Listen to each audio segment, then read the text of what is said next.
Welcome to Stormin Chocolate. I'm Stormin Norman.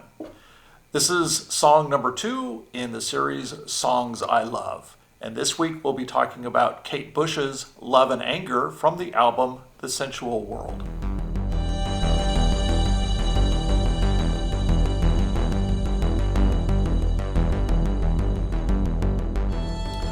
So a couple of years ago, I started a sequence of videos that I would watch at night before I went to bed. And about 2-3 years ago, I started with Kate Bush's song Love and Anger. Then I moved on to the Lexington Labs Foreplay and Long Time, and I'm currently watching ETI just before I go to bed every night. So we're kind of doing them out of order. Song number 3 is going to be that Foreplay Long Time, and we did ETI as song number 1. But we're going to do Love and Anger today. Sometime around 1993, when her album The Red Shoes came out, I heard a song by Kate Bush on the radio. I'm not really sure if it was Rubber Band Man or Eat the Music, because I'm not sure which the first single was played in the United States, because I don't have evidence of either one of them, but I have evidence that both Rubber Band Girl and or Eat the Music was released first. But either one of those would have spurred what happened next. I decided that I needed to start getting into Kate Bush. So I marched down to Tower Records in San Jose, and I bought her 5 previous albums along with The Red Shoes. Now, I didn't buy The Sensual World, and I think it's because it was not in stock, but I did buy the first 5, which were The Kick Inside, Lion Heart, Never Forever, The Dreaming, Hounds of Love. That was it. The only, like I said, the only gap in there was her 6th album, which was The Sensual World.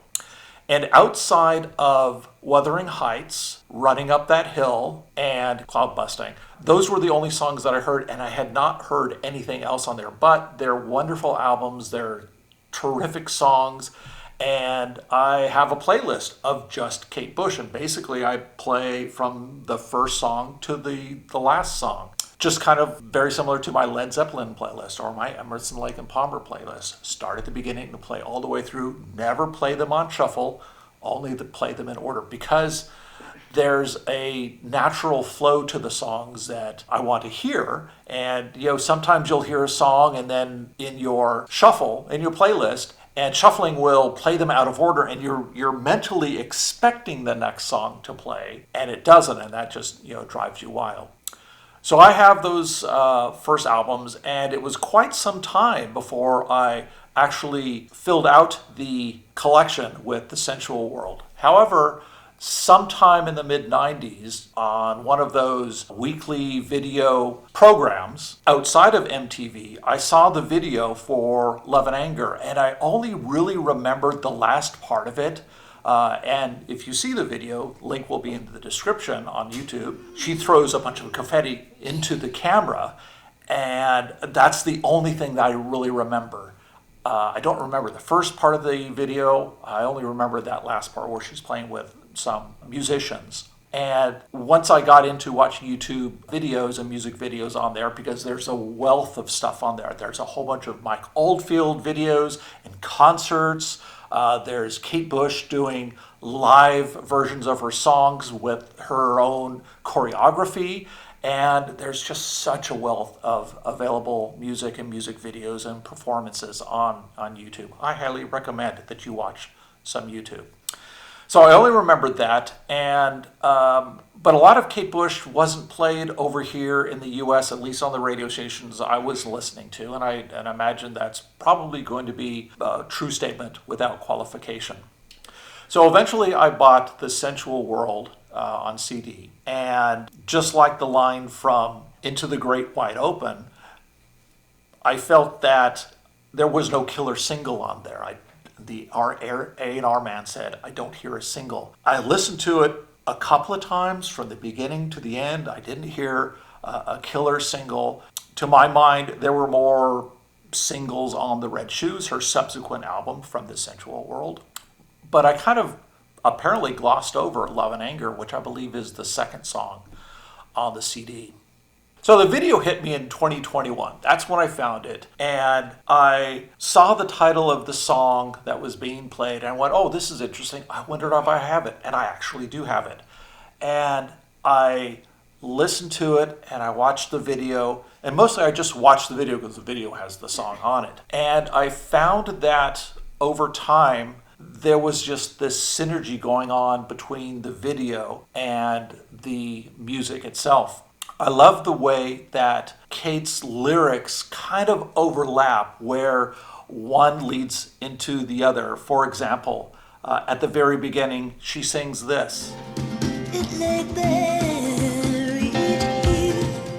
It lay deep inside me. So just reading the lyrics doesn't really give you an explanation of what's going on musically. You have to hear it and hear the way that it flows one into the other. The song is not very, it's not rigid poetry. It's not 12 syllables per line in each stanza.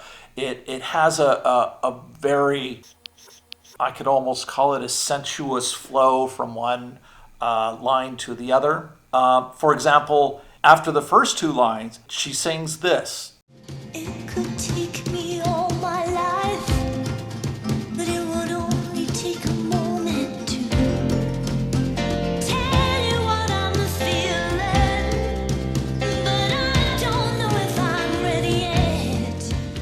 And that pregnant pause between the line, take a moment to, and then she yells out, tell you what I'm thinking. I love that, she's really enforcing the message that she's trying to get across. She's telling her side of this nascent relationship with a lot of emotional strength tempered with a certain amount of coyness. I mean, that's the way that it starts out. I don't know if I'm ready to express this to you. I am writing poetry. I am singing a song, but this is in my own little world. It's in my own little mind at this time. But I'm about to broach the subject with you because I want to see if this relationship is something that, is built on a good foundation or it's castles built on sand. So here are the last couple of lines in that first stanza. Come walking into this room like you're walking into my arms. And what would I do without you? So that's a good question that she asks, and then it moves into the chorus. I really like the chorus because it's got two sections that repeat with words that sound the same, but are slightly different for different meanings, for different purposes. So when you hear the chorus now, take away the love and the anger, and a little piece of hope holding us together, looking for a moment that'll never happen, living in the gap between past and future, take away the stone and the timber, and a little piece of rope won't hold it together. Wow, this is really distilling the relationship down to the nitty-gritty.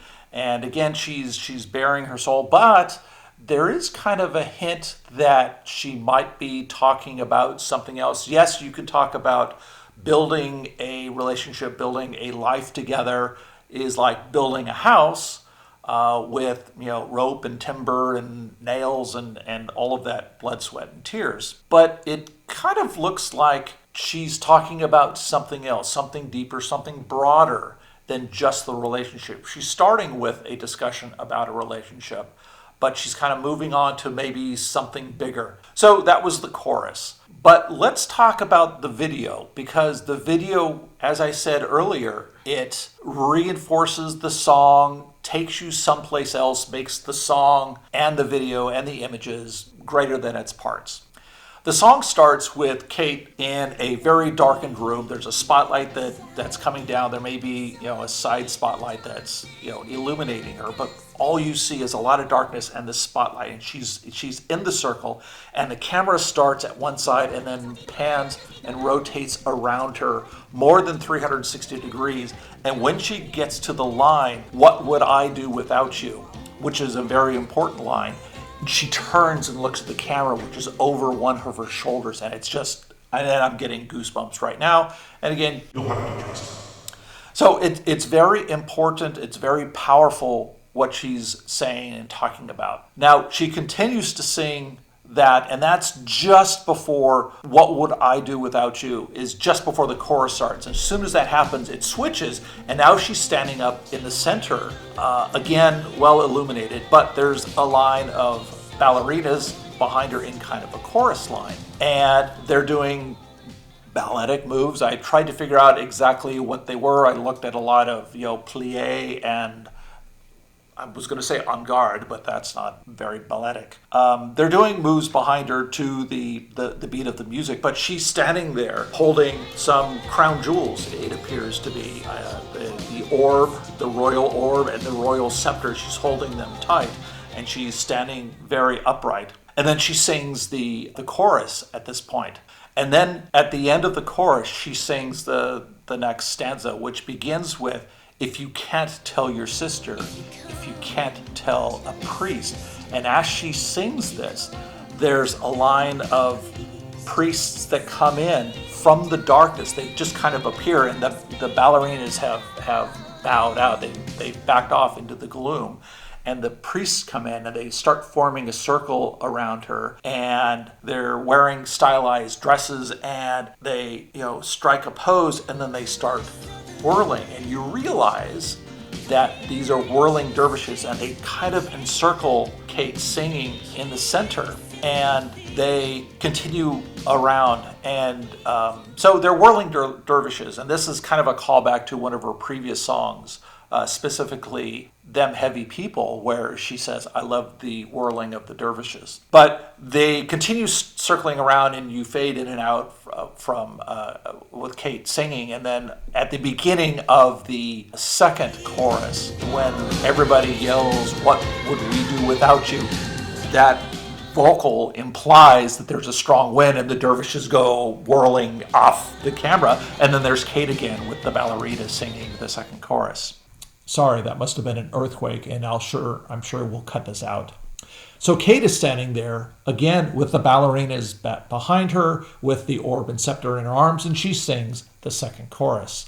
So she's singing the second chorus, and the chorus has an additional line in it. Just like the first chorus has a total of 6 lines, 4 lines that kind of repeat with the first 2 lines, and the 5th and 6th lines have similar phrasing as you heard before. This last line that comes in where she says, "We're building a house of the future together." So that's kind of important, and that kind of like leans you into the different interpretation of the song, interpretation I'm going to espouse in a second, where because of her explanations of her words, then the changing to the verses where we're building a house of the future together, the stone and the timber, we're holding things together, and we're building something. And the fact that she's holding crown jewels, the scepter and the orb, it makes me think that she's not necessarily talking about a personal relationship. She's actually talking about the relationship that the English have with their country.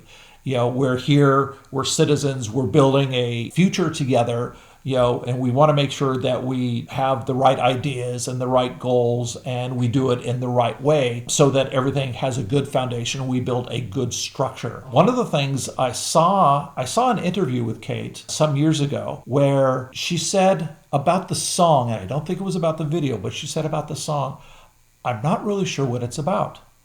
And that's kind of funny to me that she could write this beautiful song that I love and not really know what it's about. Now, that may have been true at the time she wrote the lyrics, she recorded the song, she released it, did the video for the song, but she may have come to some idea of what it actually means, or it could mean, and then, believed that. But to me, it will continue to evolve as I listen to it every time. When I listen to the first part, it is a romantic kind of relationship, talking about opening up to her prospective partner and then coming to terms with it, but then, expanding the coverage of the lyrics and the meaning and the hope to England as a whole. So in the end, for me, the video enforces and backs up and builds upon the song, and the song enforces and builds up the video in my mind. They're kind of very entangled, and I love the song, the way that it goes, and there are some messages towards the end of the song which are sung by the chorus, and they are kind of subtle. You might think that the song is over and just repeating the earlier lines, but if you listen to these lyrics,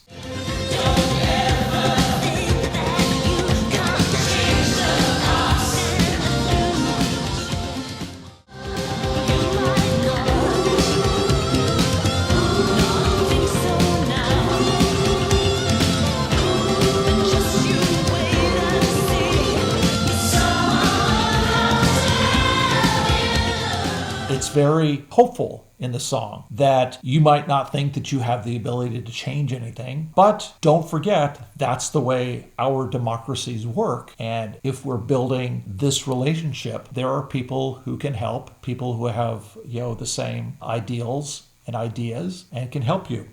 So that's it for Love and Anger, a song that gives me chills to this day. Next time, we will do a little foreplay for a long time with Boston's songs from their first album. We'll see you next time.